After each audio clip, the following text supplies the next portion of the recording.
Hello everybody, welcome back to the training of the Modicon M221. In this video, we're gonna see the comparison block that the software EcoStruxure Machine Expert Basic has. So let's go to the presentation. In this slide, you can see how this comparison block is used. These are the operators that we have inside the comparison block. So basically, this comparison compares between two variables that we have.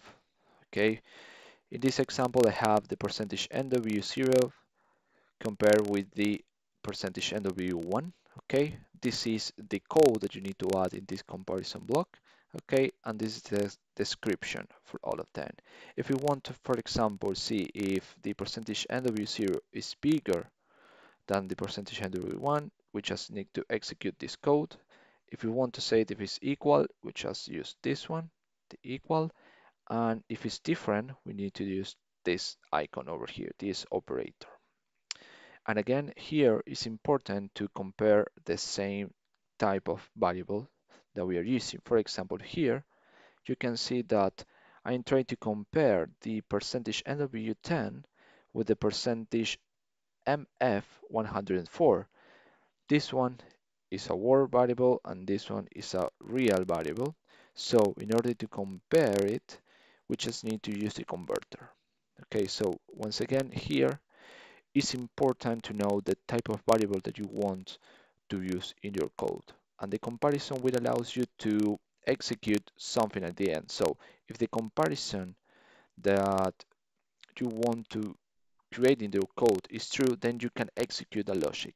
Okay, this is the behavior of this. So let's continue with this presentation. So in order to add this comparison block in your logic, we just need to go to programming and select this square with this symbol, okay, and click and add it in your code. This is an example of how you can use it, okay? If you want to test if the variable A is greater than the variable B, okay, we use this operator. If it's less, we use this one. If it's equal, with this one. And see here, this is something important. You can you can add more variables to compare. So you can create like a mathematical operation here, okay, and the result will be compared with the other variable that we have in the other side on the of the block. So in here, pay attention here, I have variable A.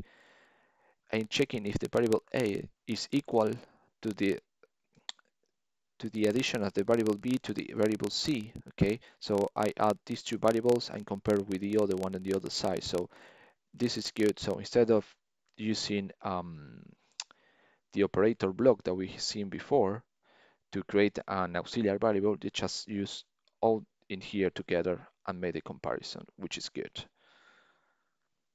And again here, how you can make the conversion of the variable that you use to check if they are different. So what we're going to do now is to use this comparison block and count the amount of time that the motor is on, okay, which is different from the one that we have used before. So once the motor is on after 5 seconds, for example, we can activate an alarm and we'll activate the output number to Q0.002. So what we're gonna do, okay, first open the previous application, create this variable percentage NW1. So let's go step by steps. So here, percentage, I just forget the name, indication motor time. Okay, this will contain the time that the motor is on. Let's go back here. We need to use these system variables. Inside the PLC, the M221, we have some system bits that have very useful information of the controller, so we can make diagnostics, see the status, and activate some special functionalities that we're going to cover later. But in this case, I'm going to use the percentage S6 that allow me to create a square signal in a Boolean variable. So let's continue here and add this logic in the code that we have created before. So here, okay, let's go back here. So I'm going to add a new function block.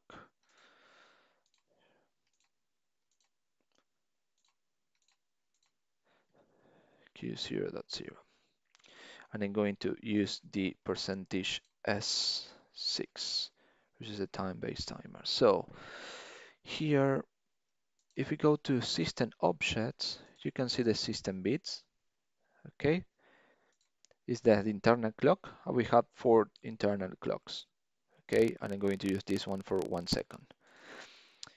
So this one, in order to count time, I'm going to add another rising edge here. And similar to this one, you're going to make the same logic. Percentage NW1 is equal to percentage NW1 plus 1. Okay, so what I'm doing here is to count by 1 second using the internal timer of the PLC the amount of time that the motor is on. Okay, so let's continue. Now, when the motor is reset, okay, when the motor is off, Q0.0, we're gonna send this to 0. So percentage NW1, 0. Close the circuit and check the code again. Okay, there we go. Perfect. Now let's continue with the presentation. Now what we need to do now is to go to the code that we have created before, which is the PRG underscore alarms, and add this comparison over here. So let's go to the software here. Okay, in this part we are counting the amount of time that the motor is on, and if we go to task alarms, we can replace over here, okay, this, and add the comparison block. Good. I'm going to compare now the percentage NW1. This will trigger the alarm, which is bigger or equal than 5. Okay, let's see if we have done it right. Okay, so when it reaches the value 5, it will trigger the alarm. Then what we need to do, or how it usually works, is I have a POU only for the how each alarm will be executed, and then I have another POU to group the alarms based on a motor, a specific motor, on a specific output, just to organize the code. And this is what are we going to do now. So let's continue here. Let's create this PRG underscore general underscore alarms in our code first. So POU add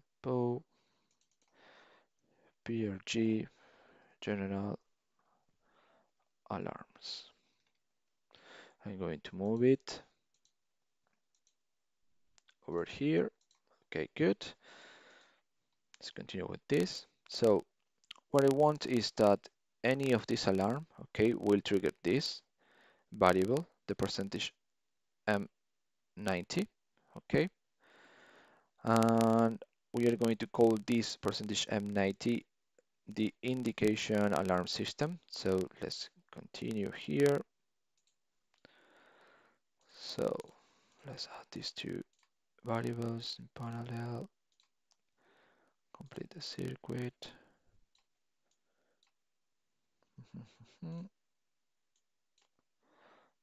Okay, so I have this one should be the alarm 01, and this one will be alarm 02. Here I need to define the value of 90. So this one will be indication, I forget the name, indication alarm system. So indication alarm system. Apply the changes. Good. M90. Perfect. Now we have grouped these alarms, okay, to trigger these system alarms for any specific cause. And the cause is that we are going to enable the execution of the motor until we reset the alarm. So what we need to do basically is to go to the execution, will be in the control, and here we need to add that variable. So this will be enabled to execute the motor unless there isn't any alarm on the system. So let's go back here. You can see here, there we go. This is what we have done. And now, if we want to indicate there is an alarm, okay, we just need to add this Q0 to the dot 2, okay, as indication of alarms, and link it to the percentage M90, that will be the system alarm. So if we have any other alarms, we can put it in parallel here, and then it will group all of them to activate this M90. So Q underscore alarm. Configuration here, Q02, right? Yes. Q alarm, apply. Okay, so now I'm going to use in the output, new one, alarm output. Okay, going to call this M90, which is the sum of all the alarms I have, and it will execute this Q0.2. And that's it. So now what we need to do, if I know wrong, just simulate this.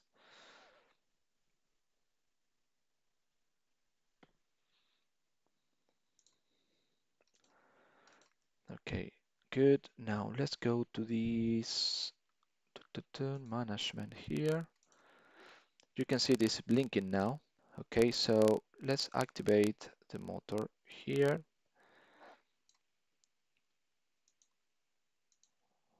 So counting 3, 4. I disconnect, and you can see there is no the output 2 is in 0. Okay, let's create this much better. So system percentage Q0.2. So I'm going to activate now the motor. I'm going to leave it on. Okay, and after 5 seconds, it will trigger the alarm. Okay, it triggered alarm and it stopped the motor. Okay, because we added that in our logic. Okay, it will stop this. Okay, that we have. And in order to enable this again is to reset. So I reset this. Okay, and then we can start the motor once again until we stop it manually. Okay, so this is how it should work, or how is the idea of the use of the comparison block and the comparison block and something important here, which is these internal bits. Okay, so we have used in this case the comparison. We have used the operation block, we have used the edge, so basically we have used most of the elements that we've seen in this particular model. So this is it for now. In the next model, we're going to see some additional functions that we are located in here. Okay, so thank you very much for watching this video, and I see you on the next one.